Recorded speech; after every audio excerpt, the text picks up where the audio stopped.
أخطاء أتجنبها عام الباك إذا حاب تدي معدل عالي. أولاً، تأجيل البدء في الدراسة إلى منتصف السنة أو آخرها. ثانياً، التهاون في تنفيذ المهام اليومية.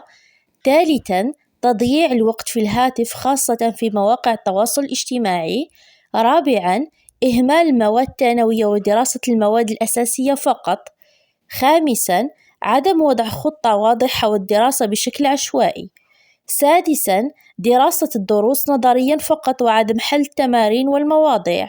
سابعاً، عدم كتابة الأفكار التي تصادفها في التمارين، وعدم كتابة الملخصات. ستعرف أهمية الملخصات ليلة المراجعة للباك. ثامناً، السهر خاصة لأوقات متأخرة من الليل. تاسعاً، المراجعة رغم التعب وعدم أخذ قسط من الراحة. عاشراً، التوتر الزائد والخوف من الامتحان خلال العام. 11، الدراسة في الفوضى.